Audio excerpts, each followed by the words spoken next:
In the news this week, new technology to improve contact tracing not adapted despite top doctors' warning of the second wave. Bradley Robert Edwards faces verdict for the 1990s Claremont killings. Local Government Minister David Templeman's response to the Melville Council controversy following the leaked email scandal. And on Western Perspective, from courthouse to council house, former Judge Tim Schwartz seeks youth support to be Perth's next Lord Mayor.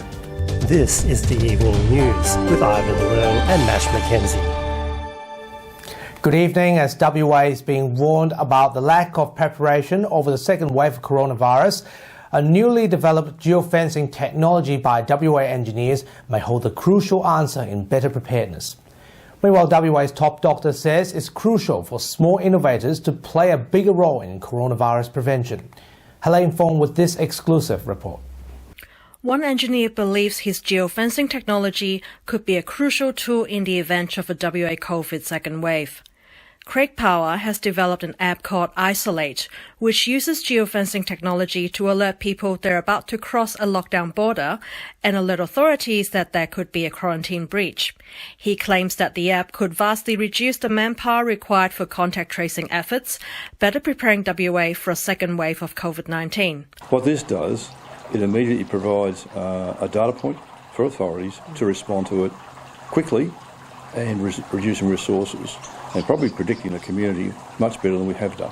Despite being funded by a federal COVID innovation grant, Craig's app hasn't turned any heads in government. We have approached the state government, we've approached the federal government, we've approached all sorts of people, but at this stage there's been no interest. WA's top doctor, AMA President Andrew Miller, said small innovators like Craig should be a bigger part of the coronavirus response.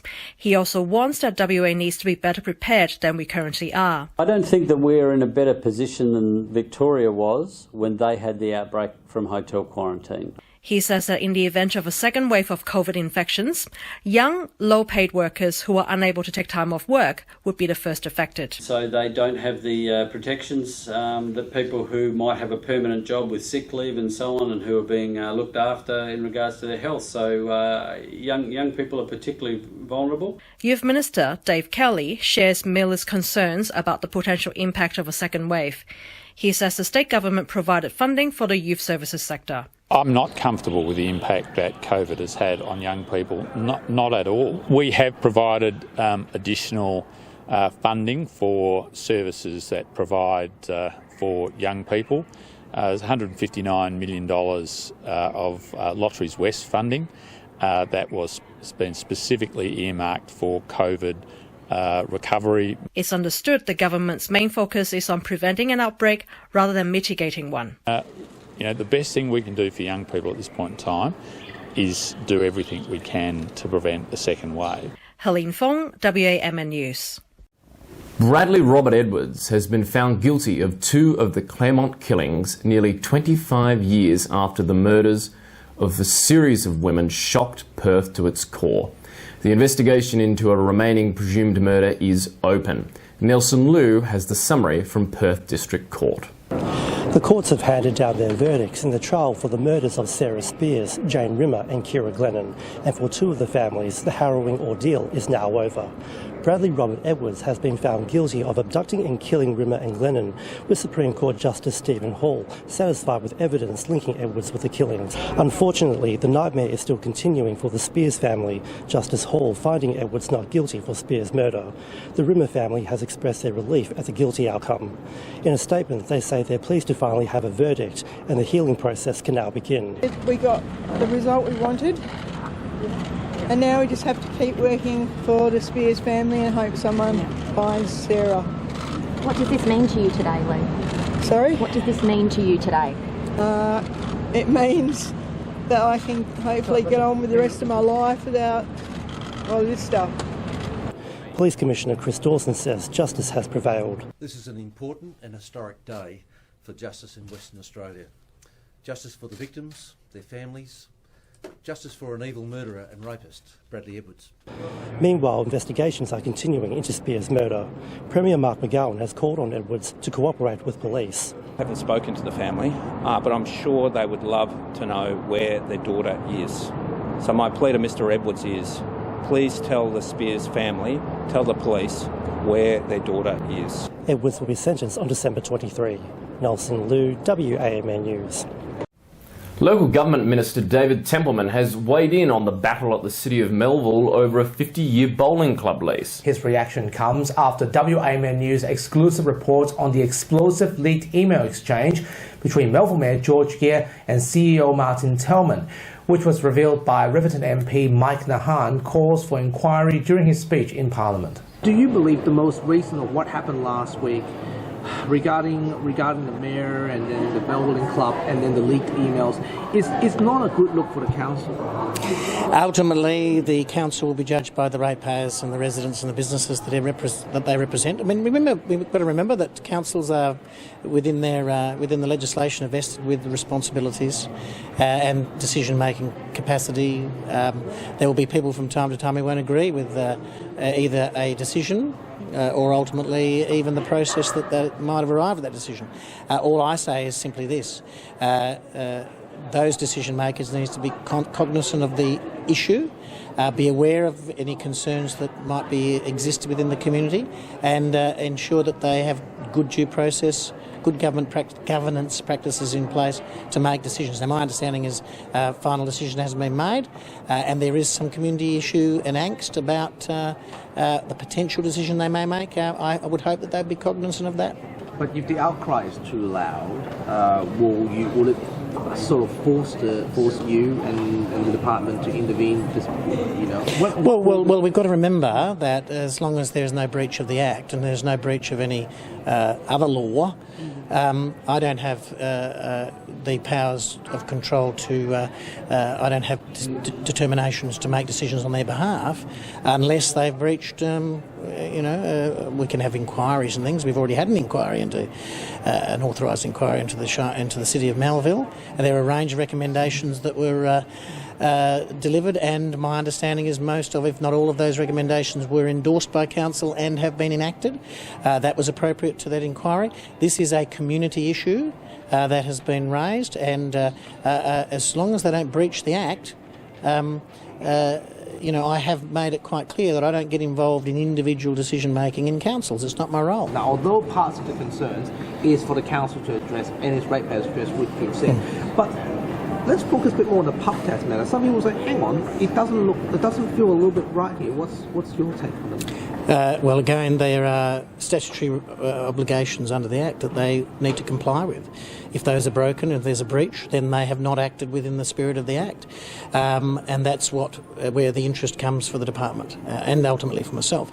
But in terms of questions about pub tests and personal views and people not feeling quite right about things, they have various opportunities in which to voice those opinions.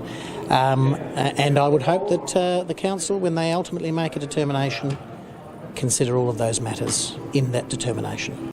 Meanwhile, the opposition's local government spokesman, Bill Marmion, says the community has the right to be concerned over the lease controversy. If indeed there are conflicts of interest and decisions being made currently in the council, that's I guess a role for a local government to make a very quick inquiry, make some phone calls, find out what's going on. There may be nothing at all. But if there is something, then I think they should then advise the council, advise what the right course of action should be. The Minister for Racing and Gaming has unveiled WA's welfare facility dedicated to racehorses. Retired and retrained animals will be off the track WA Estate's mission in an effort to help retired racehorses to be retrained for equestrian, pleasure or therapeutic pathways. The facility is also equipped with clinics and events to provide adequate support for emergency cases of animal welfare. The centre can house up to 40 racehorses, with Racing and Wagering WA launching a passport program to track racehorses after they leave the industry. WA's LGBTIQ+ youth will have a new advocacy body funded by the state government, working with the Youth Pride Network. It's claimed the group will help government respond to discrimination. Chair Charlotte Glance welcomed the initiative. is immensely important to me. Personally, I think it's a really strong showing from the state government that they do believe the human rights of LGBTQI plus young people are important. One of the requests that council has made to the state government is that they fund an advocacy service so that these issues of discrimination on the basis of sexuality, particularly for young people, can continue to be talked about. Sections of the Wheatbelt's Tier 3 rail network are on the way for restoration, with business cases to bring the line back to use. The line will need to be upgraded and cost estimates have been undertaken to restore each section, with consultations with stakeholders now beginning into investing in the network. The state government has begun work for business cases to Infrastructure Australia and says there's community support for the rail lines. The government's intent has been very good. They're very positive. Certainly the public are very positive. So we really haven't had any negativity. So there's a very strong will there. Tensions continue to rise between the United States and China after growing global condemnation of China's handling of coronavirus. The latest battle was in a United Nations video conference. China's Zhang Zhong said the US should be responsible for its own death toll, while another key diplomat said countries needed to partner together and put differences aside. North Korean dictator Kim Jong-un made a rare apology after a South Korean official was shot and killed. The 47-year-old's body was found floating within North Korea's waters, which caused outrage. Mr. Kim's apology was made via a letter to South Korean President Moon Jae-in. A report was attached detailing the result of the investigation. NASA's plan to put humans back on the moon by 2024 are now on track to hit the target, according to a new report. The Artemis mission will include 2 flybys of the moon over the next years. As soon as next year, the first of the mission, Artemis 1, will send an unmanned test flight to test out life support and communications technology. In 2023, Artemis 2 will send a crew on another test flight around the moon, before Artemis 3 lands the first woman and next man on the moon's south pole in 2024. So Matty, how do you find it? Ivan, I've had a wonderful time working with you, and I hope the viewers enjoyed it too. I'm glad you enjoy it. And that's our weekly news and current affairs. For news anytime, you can visit our website and social media pages. Now, Sarah will be back next weekend. In the interim, have a great week. Wish you good health and take care.